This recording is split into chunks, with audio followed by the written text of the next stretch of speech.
Hello everyone, welcome to my home cooking. Sunday special నాటుకోడి కూర. నాటుకోడి కూర అంటే మా ఇంట్లో చాలా ఇష్టంగా తింటారండి.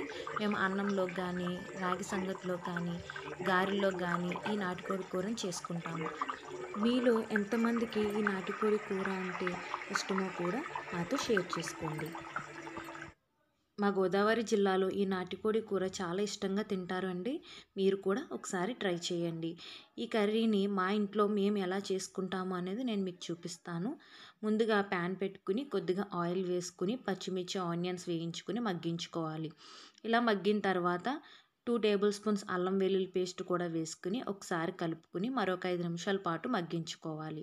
ఇలా మగ్గించుకున్న తర్వాత శుభ్రం చేసుకున్న చికెన్ని కూడా వేసుకుని ఒకసారి కలుపుకోవాలి. ఇలా కలుపుకున్న తరువాత కొద్దిగా పసుపు, కొద్దిగా సాల్ట్. ఈ కర్రీకి కొద్దిగా కారం ఎక్కువ పడుతుందండి. అందుకు నేను 7 చెంచాల కారం అనేది వేసుకున్నాను. వేసుకున్న తర్వాత ఒకసారి కలుపుకొని కొద్దిగా వాటర్ పోసుకొని కలుపుకోవాలి. ఇలా కలుపుకున్న తర్వాత కుక్కర్ మూత పెట్టుకుని 10-11 విజిల్స్ రానివ్వాలి. ఈలోపు మసాలా అనేది రెడీ చేసుకుని ధనియాలు, జీలకర్ర, గసగసాలు, లవంగ, దాల్చిన చెక్క, యాలక్కాయ, చిన్న కొబ్బరి ముక్క తీసుకుని మిక్సీలో వేసుకుని మెత్తని పేస్ట్ లాగా చేసుకోవాలి. ఇలా మెత్తని పేస్ట్లా చేసుకుని పక్కన పెట్టుకోవాలి. కుక్కర్ మూత తీసిన తర్వాత కర్రీలోకి చికెన్ ఎగ్స్ కూడా వేసుకోవాలి. ఈ ఎగ్స్ కూడా వేసుకున్న తర్వాత ఒక 2 నిమిషాలు ఉడకనిచ్చి కారం, సాల్ట్ సరిపోయిందో లేదో చెక్ చేసుకుని సరిపోకపోతే కొద్దిగా వేసుకొని కలుపుకోవాలి.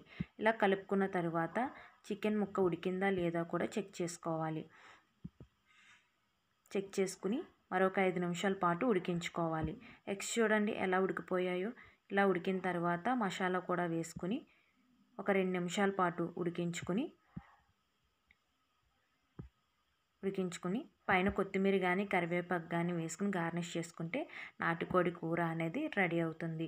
ఈ కర్రీ మీలో ఎంతమందికి ఇష్టమో కామెంట్ చేయండి. ఈ వీడియో నచ్చితే లైక్ చేయండి, షేర్ చేయండి, సబ్స్క్రైబ్ చేసుకోండి. Thank you for watching. Bye.